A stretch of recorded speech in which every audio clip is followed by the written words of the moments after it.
সুপ্রিয় দর্শক মণ্ডলী, আজ 19 মে 2025 সোমবার 5 জ্যৈষ্ঠ। জানাচ্ছি পত্রিকাগুলোর প্রধান প্রধান শিরোনাম। সর্বপ্রথম ইত্তেফাক মেইন হেডিং করছে মুক্তিযুদ্ধ সংজ্ঞা পরিবর্তনের প্রস্তাবে সায় দিল না উপদেষ্টা পরিষদ। নেক্সট প্রথম আলোর মেইন হেডিং বরখাস্ত ও অব্যাহতিপ্রাপ্ত সাবেক সেনা সদস্যদের বিক্ষোভ ও বাংলাদেশ সেনাবাহিনীর অবস্থান। এরপর যুগান্তরের মেইন হেডিং ব্যাংক খাতে খেলাপি ঋণ আরও বাড়ার শঙ্কা। নেক্সট ভোরের কাগজের মেইন হেডিং ভারতে ভবনে আগুন, শিশুসহ 17 জন নিহত। এরপর জনকণ্ঠর মেইন হেডিং মধ্যযুগীয় বর্বরতাকেও হার মানিয়েছিল বিগত 17 বছরের জুলুম নির্যাতন, ইশাক হোসেন। এরপর ইনকলাবের মেইন হেডিং বিএনপিতে ভারতের এজেন্ডা। নেক্সট আমাদের সময়ের মেইন হেডিং ভারত যাচ্ছেন জয়, শেখ হাসিনার সঙ্গে দেখা হবে কি। নেক্সট কালেকণ্ঠর মেইন হেডিং সাবেক সেনা সদস্যদের বিক্ষোভ নিয়ে যা জানালো আইএসপিআর। এরপর মানবজমিনের মেইন হেডিং সরকারের নথিতেই হাজার রাউন্ড প্রাণঘাতী গুলির তথ্য, জুলাই আন্দোলন। নেক্সট যাই দিনের মেইন হেডিং যুক্তরাষ্ট্রে 5 বছরের শাস্তি পেলেন বিশ্ববিদ্যালয়ে পড়ুয়া হাজারো শিক্ষার্থী।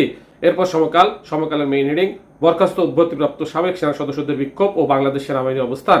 এরপর বিবিসি নিউজের মেইন হেডিং বাংলাদেশি পণ্য আমদানি বিধি নিষেধ নিয়ে ভারতের মিডিয়া কি বলছে। নেক্সট আরটিভি নিউজের মেইন হেডিং গাজায় স্থল অভিযান শুরু করলো ইসরায়েল। এই ছিল পত্রিকাগুলোর প্রধান শিরোনাম। চলে যাচ্ছি যে কোনো একটি সংবাদের বিশ্লেষণে। আমরা সকলে কম বেশি অবগত, বরখাস্তকৃত সাবেক সেনা সদস্যরা আজ ক্লাবের সামনে একটা বিক্ষোভ করেন, সেটা নিয়ে অনেকগুলো পত্রিকায় প্রতিবেদন করেছে। আমরা চলে যাচ্ছি প্রথম আলোর প্রতিবেদনে।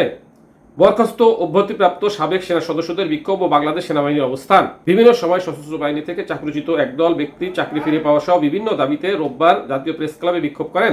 তাদের বিক্ষোভ ঘিরে সংঘটিত ঘটনাবলী নিয়ে রাতে একটি বক্তব্য দিয়েছেন আন্তঃবাহিনী জনসংযোগ পরিদপ্তর আইএসপিআর বলেছে, জাতীয় প্রেস ক্লাব চত্বরে রোববার কতিপয় বরখাস্ত অব্যাহতিপ্রাপ্ত সাবেক সেনা সদস্য তাদের চাকরিতে পুনর্বহাল, শাস্তি মওকুফ ও আর্থিক ক্ষতিপূরণ সহ বিভিন্ন দাবি নিয়ে বিক্ষোভ ও বিভিন্ন গণমাধ্যমে বক্তব্য দেন। শান্তিপূর্ণ সমাধানের উদ্দেশ্যে বাংলাদেশ সেনাবাহিনীর একটি প্রতিনিধি দল জাতীয় প্রেস ক্লাবে যায় এবং অত্যন্ত ধৈর্য ও আন্তরিকতার সঙ্গে তাদের বক্তব্য শোনে।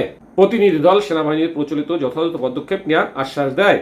একই সঙ্গে অভিযোগসমূহ কোনো তৃতীয় পক্ষ বা প্রতিষ্ঠানের ব্যানারে না পাঠিয়ে সংশ্লিষ্ট কর্তৃপক্ষের কাছে সরাসরি উপস্থাপনের পরামর্শ দেওয়া হয়। আইএসপিআর বলেছে, পরপর 2 বার সফল বৈঠক শেষে প্রতিনিধি দল ফেরত যাওয়ার সময় কতিপয় উচ্ছৃঙ্খল বরখাস্ত সেনা সদস্যের উস্কানি, ওই প্রতিনিধি দলের গাড়ির সম্মুখে প্রতিবন্ধকতা সৃষ্টি করা সহ আইন শৃঙ্খলা রক্ষাকারী বাহিনীর সদস্যদের লক্ষ্য করে ইটপাটকেল নিক্ষেপ এবং অস্ত্র বসায় স্লোগান দেওয়া হয়। সমগ্র দিন জুড়ে সেনাবাহিনীর সর্বোচ্চ ধৈর্য ও সহমর্মিতার সঙ্গে পরিস্থিতি নিয়ন্ত্রণের চেষ্টা চালালেও এক পর্যায়ে আইন শৃঙ্খলা রক্ষাকারী বাহিনী কিছু সংখ্যক বিশৃঙ্খল সাবেক সেনা সদস্যকে ছত্রভঙ্গ করতে বাধ্য হয়। যে কোনো ধরনের উস্কানিমূলক কার্যকলাপ, জনস্বার্থ বিরোধী আচরণ কিংবা বাহিনীর সুনাম ক্ষুণ্ণ করতে পারে এমন কর্মকাণ্ড কখনোই কাম্য নয় বলে উল্লেখ করেছেন আইএসপিআর। তারা বলেছে, সব ক্ষেত্রে সেনাবাহিনীর অত্যন্ত ধৈর্য, সহমর্মিতা এবং সংবেদনশীলতার সঙ্গে বিষয়টি বিবেচনা করেছে। সাংবিধানিক কাঠামো ও শৃঙ্খলার প্রতি শ্রদ্ধা রেখে দায়িত্বশীল আচরণ করার জন্য বাংলাদেশ সেনাবাহিনী আবার সবার প্রতি অনুরোধ জানাচ্ছে। এই ছিল সেখানকার সর্বশেষ সংবাদ এবং পত্রিকাগুলোর প্রধান খবর। সাথে থাকার জন্য ধন্যবাদ। আসসালামু আলাইকুম।